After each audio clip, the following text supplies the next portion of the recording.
Hi guys, welcome back to another video. और ये है वीडियो का third part. Basically ownership advantages के बाद बात हम करेंगे डिसएडवांटेजेस ऑफ 1.8 इंजन, और you can say one like Superb के डिसएडवांटेजेस या फिर ट्यून गाड़ी के डिसएडवांटेजेस। और मैं इस वीडियो को शॉर्ट रखने की कोशिश करूँगा। सो मेजरली आज हम लोग तो बात करेंगे इंजन के लिए, तो आज मैं गाड़ी चलाते हुए नहीं बात करूँगा। So let's away start with the engine. This is the engine 1.8 TSI motor. अब ये जो चीज़ें मैं आपको बताने वाला हूँ, ये मैंने कुछ चीज़ें इनमें से वो हैं जो मैंने स्टॉक गाड़ी में ऑब्ज़र्व करी थी, एंड कुछ चीज़ें वो हैं जो मैंने आफ्टर ट्यून ऑब्ज़र्व करी थी। तो बेसिकली आप इसको as a disadvantages of owning a tuned car समझना। सो फर्स्ट ऑफ ऑल मैं आपको एक चीज़ दिखाता हूँ। आप ये देखो, मेरी ये जो पाइप्स है these are pink in colour. Okay, ये कूलेंट बॉक्स के पास से जा रहे हैं, पिंक इन कलर है। अब इस पिंक की मैं आपको रीज़न बताता हूँ। इस पिंक का रीज़न ये है, इस गाड़ी का जो वाटर पंप होता है, बेसिकली चाहे वो स्टॉक कार हो चाहे वो ट्यून कार हो, इनका जो वाटर पंप है वो बहुत जल्दी टेयर आउट हो जाता है। अब वो water pump tear out exactly after like 30,000 kilometres में हो जाता है। 20 से 30,000 किलोमीटर्स में हो जाता है, और डिपेंड करता है आप कितना हार्ड पुश कर रहे हो गाड़ी को, चाहे वो स्टॉक है वो ट्यून है। मेरे साथ ये मेरा आई गेस तीसरा या चौथा वाटर पंप लगा हुआ है, एंड कंपनी में एक बारी वाटर पंप चेंज कराने का कॉस्ट है 35,000 प्लस लेबर। और ये मैंने बाहर से चेंज कराया था, तो इसमें मेरा खर्चा ऑलमोस्ट 10,000 रुपये का आया था। एंड अभी जब से मैंने बाहर वाला लगाया, इट इज़ वर्किंग फाइन। अभी गाड़ी मेरी 30,000 किलोमीटर चली भी नहीं है। तो ये था पहला पॉइंट कि इसका वाटर पंप बहुत जल्दी वेयर एंड टेयर आउट हो जाता है, बहुत जल्दी टेयर आउट हो जाता है, जिसकी वजह से कूलेंट आपकी गाड़ी का टपक के रखते हैं। और एक और जगह है जहाँ से इस गाड़ी का ध्यान रखना पड़ता है, स्पेशली 1.8 इंजन में, कि यहाँ से भी कूलेंट लीक होता है। दिखाता हूँ मैं आपको। आप देख लो ये वाला पाइप, यहाँ से भी कूलेंट लीक होता है। अब अगर देखोगे क्लोजली, ये भी मेरा पिंक है, तो ये एक चीज़ बहुत ध्यान रखनी पड़ती है इसकी यहाँ पर भी। अब नेक्स्ट बात करेंगे इसके इंजन की, इसके हार्ट की। जो इंजन ऑयल यूजुअली ज़्यादा कंज्यूम करने लगता है after tuning. So after tuning कहीं मेरा इंजन ऑयल लीक नहीं होता, कहीं कुछ नहीं होता। ये गाड़ी की हैबिट है 1.8 TSI, चाहे वो लॉरा हो या चाहे वो सुपर हो, पुरानी जनरेशन वाली, आफ्टर ट्यूनिंग ये इंजन थोड़ा इंजन ऑयल पीता है, कंज्यूम करता है इंजन ऑयल। आपके पास मतलब हमेशा गाड़ी में 1 से 2 लीटर इंजन ऑयल होना चाहिए। इवन तक कि अगर आपकी मोटर भी वाटर पंप वाली जो मोटर है वो सही काम कर रही है, तो भी आप गाड़ी में एटलीस्ट 1 लीटर तो कूलेंट प्योरली रखना पड़ता है। क्योंकि आफ्टर ट्यूनिंग ये इंजन ऐसा है, ये हीट होता है, it produces lot of heat, तो कूलेंट कंज्यूम होता है एंड इंजन ऑयल भी ये पीता है।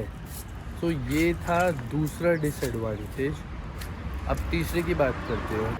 जो इसका तीसरा डिसएडवांटेज है, it is related to intercooler. After tuning मैंने एक चीज़ ऑब्जर्व करी गाड़ी में, मैं whenever I am pushing it too hard और लाइक हार्ड, तो ये हीटअप होनी स्टार्ट हो जाती है। अब उसका रीज़न ये है क्योंकि जो इसका स्टॉक इंटरकूलर है, इट इज़ नॉट अपग्रेडेड, और इट इज़ नॉट लाइक उस हिसाब से बना ही नहीं है कि ये गाड़ी जो मेरी अभी 215 bhp और 350 Nm ऑफ टॉर्क प्रोड्यूस कर रही है, उसको हैंडल कर सके जब मैं गाड़ी को बहुत ज़्यादा एग्रेसिवली पुश कर रहा हूँ। तो उस रीज़न की वजह से इसका जो इंटरकूलर है वो काम करना थोड़ा कम कर देता है, तो उस वजह से गाड़ी का टेम्परेचर हाई जाता है, बट वो आइडल छोड़ा आप वो नॉर्मल हो जाता है। अब इसको हम प्रिवेंट कैसे कर सकते हैं? या तो मैं इंटरकूलर अपग्रेड करूँ, एंड आई गेस मैंने इससे लास्ट वीडियो में भी ये बताया that intercooler is expensive. 1-1.5 lakh रुपए का अच्छी कंपनी का इंटरकूलर आता है, लाइक APR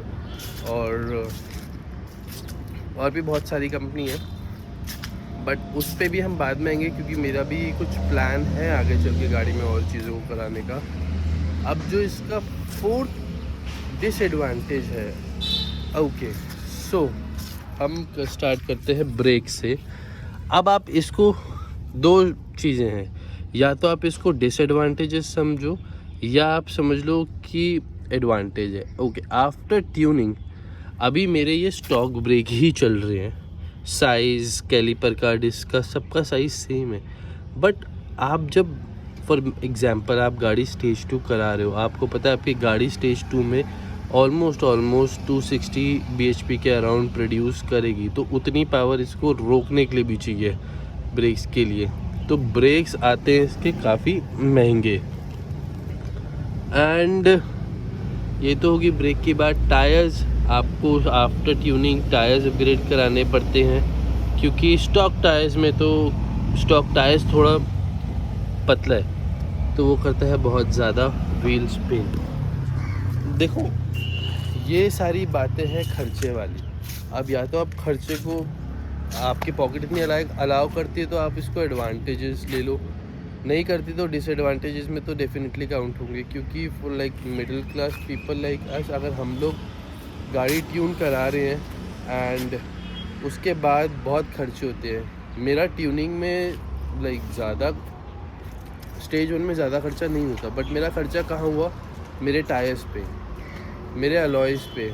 मैंने ब्रेक, यस स्कोडा के ब्रेक यूज़ नहीं कर रहा हूँ, बट एक जर्मन ब्रांड है माइला, उसके ब्रेक्स यूज़ कर रहा हूँ, तो वो थोड़े एक्सपेंसिव साइड पे हैं।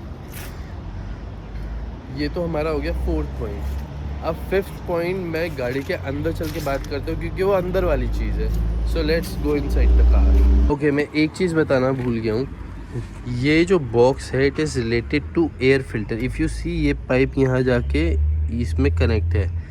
यहाँ पर मेरा रेस लाइन का एयर फिल्टर लगा हुआ है। अब होता क्या है, कई बारी ये बहुत डेलिकेट है, बहुत जल्दी टूट जाता है। एंड ये टूट जाता है तो ऑब्वियसली ठीक है, मतलब एक अच्छा नहीं लगता हुड खोलने के बाद, बट कहीं ना कहीं जो एयर फ्लो होता है वो इंक्रीज़ हो जाता है। क्योंकि this is not my first superb, मेरे पास इससे पहले भी एक DSG वाली सुपर्ब थी।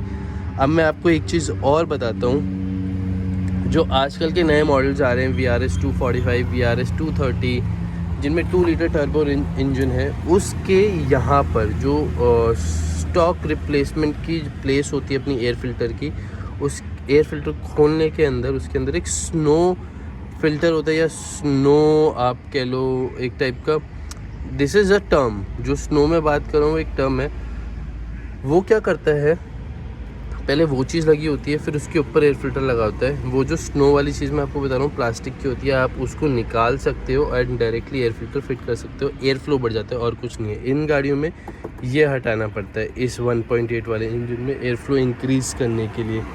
बाकी इसकी कूलेंट की मोटर यहाँ कहीं अंदर नीचे छुपी होती है, ये मैनीफोल्ड के नीचे होती है एग्जैक्टली।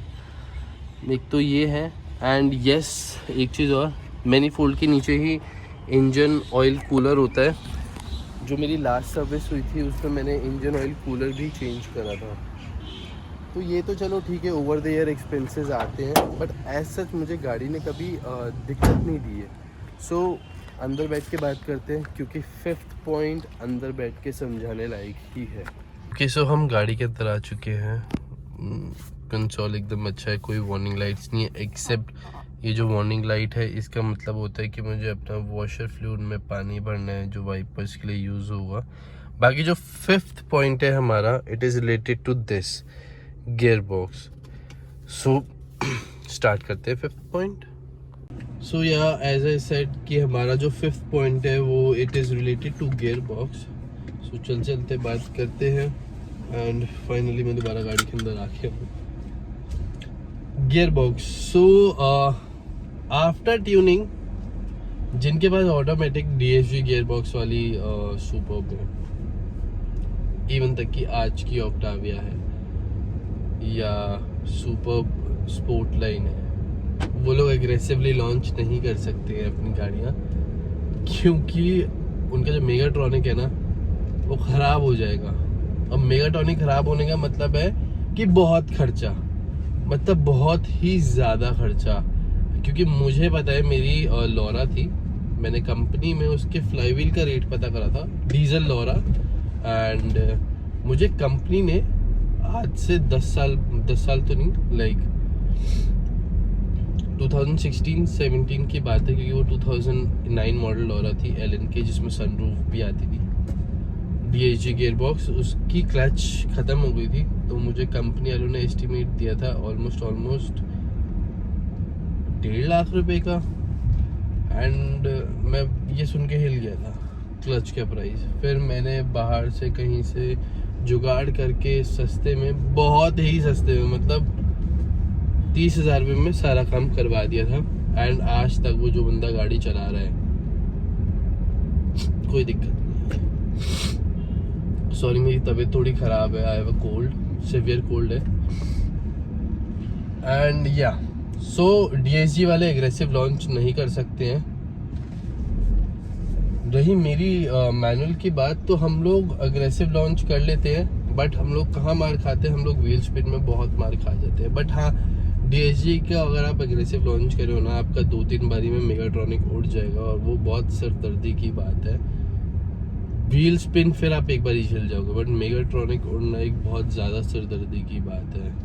बाकी जो मैनुअल गियर बॉक्स है, इट इज़ स्लाइटली नॉची, कभी कभार अटकता है, बट आप जब उसको परफेक्ट टाइमिंग पे शिफ्ट करो, लाइक 40 पे आपने 4th है और जैसे ही 50 लग रहा है 5th गियर लगा दो, बहुत स्मूथली शिफ्ट होगा विदाउट एनी लैग और anything like that. Very good gear box. But हाँ, ऑलवेज एक स्कोप ऑफ इम्प्रूवमेंट होती है हर जगह पे, इसमें वो है। अपार्ट फ्रॉम दैट और कोई इशू नहीं है। बाकी आज की वीडियो में यही बातें थी कुछ। और दूसरी बात, यस, जो ये गाड़ी के पिलर है सुपर्ब के, स्पेशली सुपर्ब के बोल रहा हूँ, क्योंकि मैंने 3 लॉरा रखी है, उनमें कभी ये दिक्कत नहीं थी। मेरी दूसरी सुपर्ब है, हमेशा ये दिक्कत आई है। कुछ टाइम बाद जैसी गाड़ी पुरानी होने लगती है, जो पिलर में अपने रबर्स होती हैं, इनमें से आवाज़ आने लगती है, किच किच किच किच किच किच किच किच किच किच किच किच। तो ऐसा लगता है आपने गाड़ी बहुत ज़्यादा पेल रखी है, गाड़ी मतलब अच्छी कंडीशन में नहीं रखी है।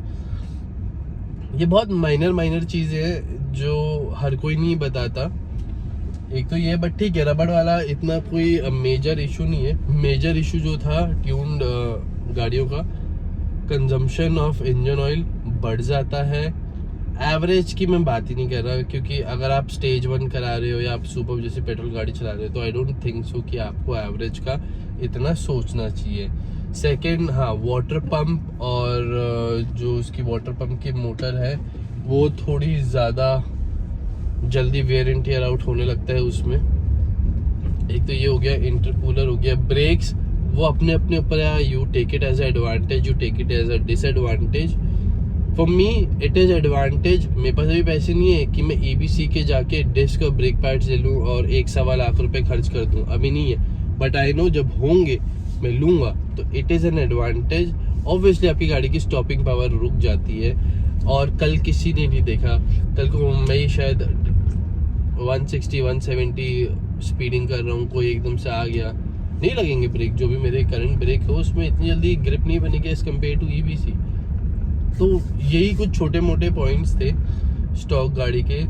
और एज सच पर्टिकुलरली मेरी गाड़ी ने मुझे दिक्कत नहीं दी है स्टेज 1 में। एंड स्टेज 1 में इतना कुछ ज़्यादा आपको करना नहीं पड़ता चेंजेस अपनी गाड़ी के हार्डवेयर में। स्टेज 2 जब होती है तब बहुत हार्डवेयर चेंज होते हैं।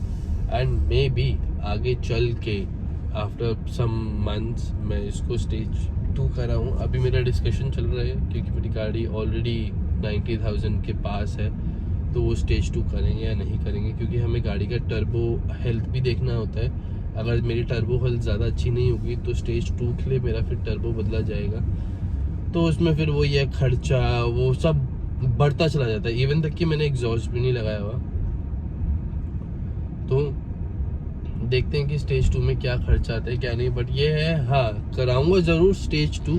I will build it like one of the best superb in Delhi, slowly and gradually, because मुझे हर चीज़ का टेस्ट लेना है। मैंने स्टेज 1 का टेस्ट ले लिया है, अच्छे से टेस्ट ले लिया है। तो अब फॉर मी मुझे ये पावर्स ज़्यादा वो नहीं लगती, अच्छी नहीं लगती। तो मुझे ये है कि स्टेज 2 फटाफट कराओ और इसमें पुल लाओ और व्हील स्पिन। तो लेट्स सी कि कब कराता हूँ स्टेज 2, बट मोस्ट प्रॉब्ली जनवरी या फरवरी में कर पाऊँगा, बाकी टाइम बताएगा। आज की वीडियो में सिर्फ यही था, ये कुछ डिसएडवांटेजेस थे, और बाकी अगर मुझे कुछ और ऐसे याद आएंगे या कभी भी, आज नहीं या वीडियो डालने के बाद भी मुझे कभी याद आएंगे, तो मैं दोबारा से उस पर्टिकुलर डिसएडवांटेज पे वीडियो बना के आप लोगों को बताऊंगा। बाकी आज की वीडियो में इतना ही, और आई होप आप लोगों को मेरी वीडियो पसंद आ रही होगी। So do like my video, share my videos, comment on them, and guys subscribe कर दो। बहुत मेहनत लगती है, मुझे तो बहुत सीवियर कोल्ड है, फिर भी मैं आप लोगों के लिए वीडियो बना रहा हूँ। Okay, so do subscribe my channel. Till then take care, bye bye. Okay sorry guys, मैं एक चीज़ बताना भूल गया था। जैसे कि ये मेरा अपग्रेडेड टायर है, तो ये टायर साइज़ मेरा 17 इंचज़ है, 225 50 R17। सुपर में टायर अपग्रेड करना कोई आसान बात नहीं है, इसमें थोड़ा दिमाग लगाना पड़ता है, क्योंकि इसका इन एंड आउट का जो ऑफसेट है, नेगेटिव एंड पॉजिटिव ऑफसेट, वो थोड़ा एडजस्ट करने में दिक्कत होती है। सो अभी ये टायर मेरा ऐसे ही नहीं टिका हुआ, इसके साथ व्हील हब की जो रिंग्स होती हैं वो लगी, मेरे स्पेसर नहीं है बट रिंग्स हैं वो लगी हुई है मेरी। एंड जो मैंने गलती करी थी वो आप मत करना, इसमें पहले एल्यूमिनियम की रिंग थी, वो मेरी क्रैक हो गई थी, उसके बाद मैंने फाइबर की रिंग्स डलवाई है, वो अभी तक मैंने चेक नहीं करी कि वो टूटी है कि नहीं टूटी, बट हमेशा एल्यूमिनियम की ही रिंग्स डलवाना। एंड हाँ मतलब रिंग, क्योंकि जब तक रिंग नहीं डलेगी ना, तो जो इसके नट है वो ठीक से कसते नहीं है अंदर। सो ये छोटी छोटी चीज़ें हैं, मतलब आई डोंट थिंक सो कि ऐसे कोई बताता होगा, क्योंकि ये भी एक बहुत मेजर पर्सपेक्टिव है कई लोगों का अबाउट टायर्स, अलॉयज़, और गाड़ी के लिए भी कि वो कैसे ड्राइव करती है। और मेरे हिसाब से मुझे लगता है सुपर्ब में कोई भी शायद आप अलॉय लगवाओ किसी भी ब्रांड का, उसमें दिक्कत आती ही आती है। इसका नेगेटिव और ऑफ इन एंड आउट वाला जो ऑफ सेट होता है वो बहुत मुश्किल से बैठता है सेट। तो ये एक छोटा सा पॉइंट मुझे याद आया था, इसलिए ये भी ऐड कर रहा हूँ वीडियो में।